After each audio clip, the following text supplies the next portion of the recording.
Bismillahirrahmanirrahim. Assalamualaikum warahmatullahi wabarakatuh. Kota Gaza adalah sebuah kota yang terusir dari dunia. Kota yang dikelilingi oleh tembok beton, pagar kawat berduri, dan blokade laut. Kota yang setiap hari mendengar suara ledakan, tembakan, dan tangisan. Kota yang penuh dengan darah, debu, dan puing-puing. Di tengah yang hancur, ada sebuah keluarga kecil yang masih bertahan hidup. Mereka adalah Ahmad, seorang ayah yang bekerja sebagai pedagang roti, dan Fatimah, seorang ibu yang mengurus rumah tangga. Mereka mempunyai 3 anak yang bernama Ali, Aisyah, dan Omar. Mereka tinggal di sebuah rumah sederhana yang sering menjadi sasaran serangan udara Israel. Sebelum kita lanjutkan, alangkah baiknya jika saudara kaum muslimin berkenan untuk subscribe channel ini agar dakwah Islam semakin berkembang. Suatu hari, ketika Ahmad sedang pergi ke pasar untuk berdagang, dia mendengar suara peringatan yang menandakan adanya serangan udara. Dia segera berlari kembali ke rumahnya, berharap keluarganya masih selamat. Namun, ketika dia sampai di depan rumahnya, dia melihat rumahnya sudah hancur rata dengan tanah. Dia berteriak histeris mencari-cari istrinya dan anak-anaknya di antara puing-puing rumah. Tiba-tiba, dia mendengar suara tangisan bayi. Dia mengikuti suara itu dan menemukan Omar, anak bungsunya yang baru berusia 1 tahun. Ia masih hidup di bawah reruntuhan. Dia segera mengangkat Omar dan memeluknya dengan erat.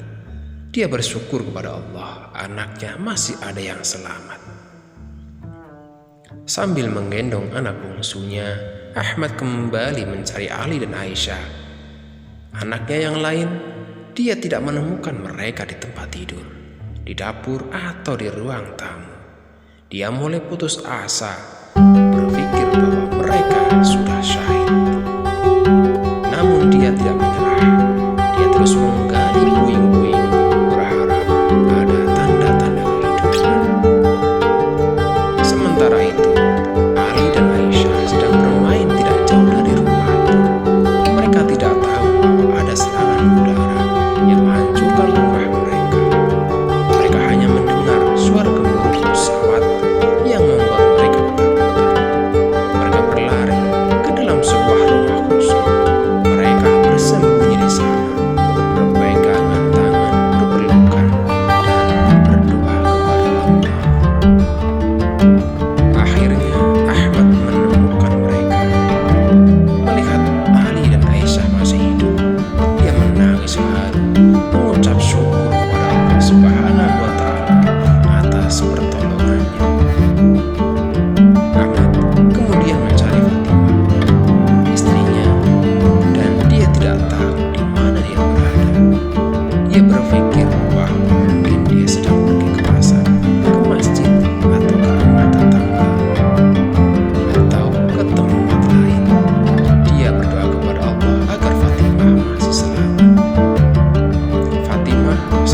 sedang berada di rumah.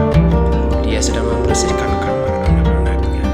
Ketika serangan udara terjadi, dia tidak sempat keluar dari kamar. Dia terjebak di dalamnya, tertimpa oleh puing-puing. Dia tidak bisa bergerak, tidak bisa berteriak, tidak bisa meminta tolong. Dia hanya bisa berdoa kepada Allah.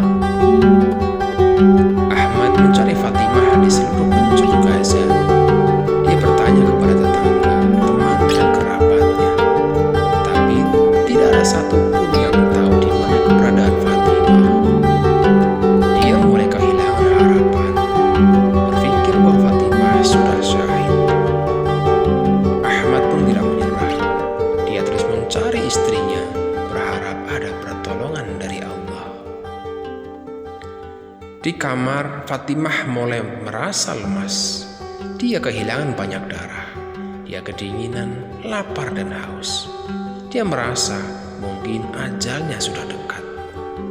dia terus berdoa kepada Allah, memohon pertolongannya. Tiba-tiba dia melihat seekor anjing masuk ke kamar melalui lubang kecil di dinding. Anjing itu membawa sebotol air dan sepotong roti di mulutnya. Anjing itu meletakkan air dan roti itu di dekat Fatimah. Fatimah pun terkejut, bingung dan bersyukur. Dia mengambil air dan roti itu dan memakannya dengan sangat lahap. Dia merasa sedikit lebih baik. Dia mengucap rasa syukur kepada Allah atas pertolongannya. Anjing itu kemudian menggonggong dengan keras. Anjing itu berusaha menarik perhatian orang-orang yang lewat. Anjing itu berharap ada yang mendengar suaranya dan menolong Fatimah. Ahmad mendengar suara anjing itu. Dia mengikuti suara itu dan menemukan kamar yang hancur. Dia melihat anjing itu di dalamnya. Dia mengira anjing itu akan menyerangnya. Dia mengambil sebatang kayu dan hendak memukul anjing itu. Namun sebelum dia memukul anjing itu, dia mendengar suara yang sangat ia rindukan.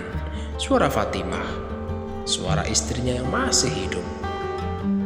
Ahmad, aku di sini, tolong aku, kata Fatimah. Ahmad pun terkejut, senang, dan terharu. Dia melempar kayu itu dan masuk ke kamar. Dia melihat istrinya masih hidup di bawah puing-puing. Dia segera mengangkat puing-puing itu dan mengangkat Fatimah. Dia memeluk Fatimah dengan erat. Dia bersyukur kepada Allah atas pertolongannya. Ahmad kemudian membawa Fatimah, Omar, Ali, dan Aisyah ke tempat yang lebih aman. Anjing itu juga dibawanya dan menjadi sahabat baru mereka. Dia berterima kasih kepada anjing itu yang menjadi penyelamat mereka. Sekarang mereka sudah tidak punya rumah dan mereka masih harus menghadapi banyak kesulitan dan bahaya.